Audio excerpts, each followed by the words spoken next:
So ఇప్పుడు BTech admissions time ఇది. చాలామంది పేరెంట్స్, స్టూడెంట్స్ రీసెర్చ్ చేస్తున్నారు. ఏ కాలేజ్ సెలెక్ట్ చేసుకోవాలని చెప్పి. సో అన్ని కాలేజీలు యూట్యూబ్‌లో వీడియోలు వస్తున్నాయి. ఇన్‌ఫ్లుయెన్సర్‌లు చెప్తున్నారు. మీడియాలో వస్తున్నాయి. పేపర్ యాడ్స్ వస్తున్నాయి. మన ఫ్రెండ్స్ చెప్తున్నారు. ఇలా చాలా చాలా పాయింట్స్ చెప్తున్నారు. సో ప్రతి ఒక్కళ్ళకి కూడా అసలు ఏది బెస్ట్ కాలేజ్ అనే దగ్గర కన్‌ఫ్యూజన్ ఉంటుంది. ఏది బెస్ట్ కాలేజ్ అనేది ఎలా సెలెక్ట్ చేసుకుంటామంటే కొన్ని పాయింట్స్ చెప్తాను నేను. సో ఫస్ట్ వచ్చేటప్పటికి ప్రాక్టికల్ స్కిల్స్ ఎలా ఉన్నాయి? అక్కడ అసలు ప్రాక్టికల్ స్కిల్స్ ఉన్నాయా? లేకపోతే థియరిటికల్‌గా ఫ్యాకల్టీ వచ్చి అకాడమిక్ పాయింట్ ఆఫ్ వ్యూలో ఎగ్జామ్‌లు పెట్టి అట్లా నడిపేస్తున్నారా? ప్రాక్టికల్ ఓరియెంటెడ్ ఎగ్జామ్స్ ఎక్కువ ఉన్నాయా? థియరిటికల్ ఓరియెంటెడ్ ఎగ్జామ్స్ ఎక్కువ ఉన్నాయా? అంటే ఎగ్జాంపుల్ చెప్తాను. ఇప్పుడు మీరు computer science AIML student. Computer science ఏఐఎంఎల్‌లో ఏం బిల్డ్ చేస్తున్నారు మీరు? ఫర్ ఎగ్జాంపుల్ మీరు ఒక ప్రొడక్ట్ విత్ అనలిటిక్సో, ప్రిడిక్షన్సో ఏదో బిల్డ్ చేశారు మీరు. అసలు అలా ఒక ప్రోడక్ట్ బిల్డ్ చేస్తున్నారా? లేదా జస్ట్ ఏఐ మీద ఎగ్జామ్స్ రాస్తున్నారా? సిఎస్సిలో ఎగ్జామ్స్ రాస్తున్నారా? ఎగ్జామ్స్తో పాటు practical skills important. Practical skills ఉన్న కాలేజీలో జాయిన్ అయితే మీకు నాలెడ్జ్ ఆటోమేటిక్గా వస్తుంది. సెకండ్ పారామీటర్ మీరు చూసుకోవాల్సింది రీసెర్చ్ ఇంపార్టెంట్. ఒక రిజిడ్ కరికులంలో వెళ్ళిపోతున్నారా? రీసెర్చ్ ఏమైనా చేస్తున్నారా? సో అంటే రీసెర్చ్కి టైం ఇస్తున్నారా? ఇప్పుడు out of the box thinking ఎప్పుడు వస్తుంది? రీసెర్చ్ చేస్తే వస్తుంది. ఇప్పుడు ఏఐఎంఎల్లో ఎవరో కనిపెట్టిన అల్గారిథమ్స్, ఎవరో కనిపెట్టిన టూల్స్ని గురించి తెలుసుకోవడం కాదు. అది ఏఐ అవ్వదు. దానికి మీరు ఓన్గా కొంత టైం తీసుకుని ఇండిపెండెంట్గా మీకు రీసెర్చ్కి టైం అలొకేట్ చేసే కాలేజీని ప్రిఫర్ చేసుకోండి. మూడవది వచ్చేటప్పటికి so project based learning. So practical స్కిల్స్తో పాటు ప్రాజెక్ట్ బేస్డ్ లెర్నింగ్ కూడా కావాలి.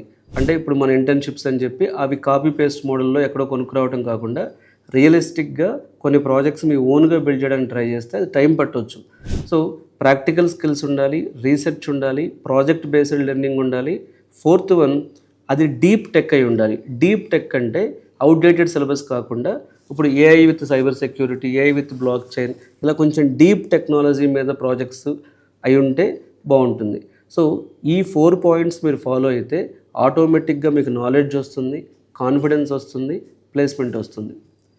ఈ 4 పాయింట్స్ లేకుండా మీరు థియరాటికల్గా నేర్చుకుని స్టాండర్డైజ్డ్ అవుట్డేటెడ్ సిలబస్ నేర్చుకుని ఎగ్జామ్స్ మోడల్లో ఉన్న కాలేజ్ నేర్చుకుంటే మీకు నాలెడ్జ్ రాదు, కాన్ఫిడెన్స్ రాదు, ప్లేస్మెంట్ రాదు, టైం వేస్ట్ అవుతుంది. కాబట్టి ఇంజనీరింగ్ కాలేజ్ని ఎమోషనల్గా అందరూ చెప్పారనో, యూట్యూబ్లో చెప్తున్నారనో, ఎక్కువ వీడియోలు వస్తున్నాయనో, లేకపోతే పేపర్ యాడ్లు ఎక్కువ వస్తున్నాయనో ఇట్లాంటి వాటిని బట్టి వినకుండా ఒకసారి అక్కడ present B Tech second year, third year, final ఇయర్లో ఉన్న స్టూడెంట్స్తో మాట్లాడండి వెళ్ళి. వాళ్ళ ప్రాక్టికల్ స్కిల్స్ ఎలా ఉన్నాయి?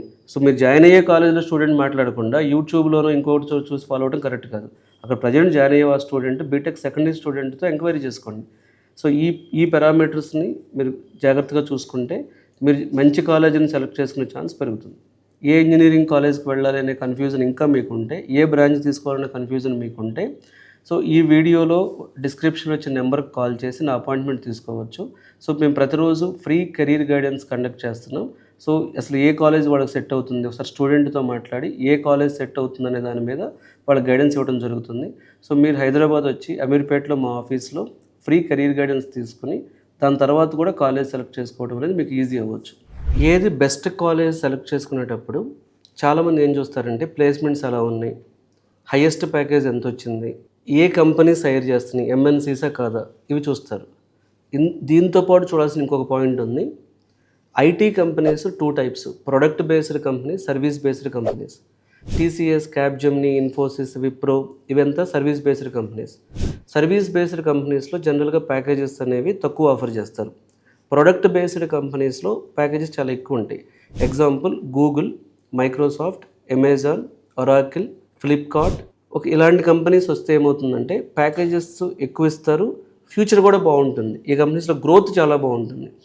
సో మీరు ఏది బెస్ట్ ఐఐటి, ఏది బెస్ట్ ఎన్ఐటి, ఏది బెస్ట్ ట్రిపుల్ ఐటి ఆర్ ఏది బెస్ట్ యూనివర్సిటీ సెలెక్ట్ చేసినప్పుడు ఇలాంటివి చూడండి. ఎగ్జాంపుల్ ఐఐటి కాన్పూర్ డేటా తీసుకుంటే last year Google 15 offer letters ఇచ్చింది, 15 సెలెక్షన్ చేసింది, 60 to 70 lakhs పర్ యానం. అది కూడా డొమెస్టిక్, అంటే వాళ్ళు they are going to work in India only, Google ఇండియాకి. మైక్రోసాఫ్ట్ 10 ఆఫర్ లెటర్స్ ఇచ్చింది IIT Kanpur, Amazon 12 offer letters ఇచ్చింది, ఒరాకిల్ 5 ఆఫర్ లెటర్స్ ఇచ్చింది, Flipkart 6 offer letters, Atlassian 4. So ఇలా మంచి ప్రొడక్ట్ బేస్డ్ కంపెనీస్. ఇప్పుడు కొన్ని కాలేజెస్లో ప్రొడక్ట్ బేస్డ్ కంపెనీస్ని తీసుకొచ్చే ప్లేస్మెంట్ ఆఫీసర్లు ఉంటారు, ఆ రిప్యుటేషన్ ఉంటుంది ఆ కాలేజ్కి. సో మీరు ఇంజనీరింగ్ కాలేజ్ జాయిన్ అయ్యేటప్పుడు ఎలాంటి కంపెనీ వస్తుందనేది చాలా ఇంపార్టెంట్ అండి. సో ప్రొడక్ట్ బేస్డ్ కంపెనీస్లో హైరింగ్ జరిగే కాలేజెస్లో జాయిన్ అయితే మీ ఫ్యూచర్ బాగుంటుంది. సో మీకు ఇంకా కన్ఫ్యూజన్ ఉంటే, సో ఏ ఇంజనీరింగ్ కాలేజ్ బెటర్, ఏ బ్రాంచ్ బెటర్ అట్లాంటి కన్ఫ్యూజన్ ఉంటే, సో ఖచ్చితంగా కెరీర్ గైడెన్స్ తీసుకోవచ్చు మీరు. ఇది ఫ్రీ కెరీర్ గైడెన్స్. సో మీరు ఫ్రీ కెరీర్ గైడెన్స్ తీసుకోవాలి అనుకుంటే, అంటే హైదరాబాద్ వచ్చి మీరు మాట్లాడాలి అంటే, సో ఈ డిస్క్రిప్షన్లో ఉన్న నెంబర్కి కాల్ చేసి అపాయింట్మెంట్ తీసుకోండి.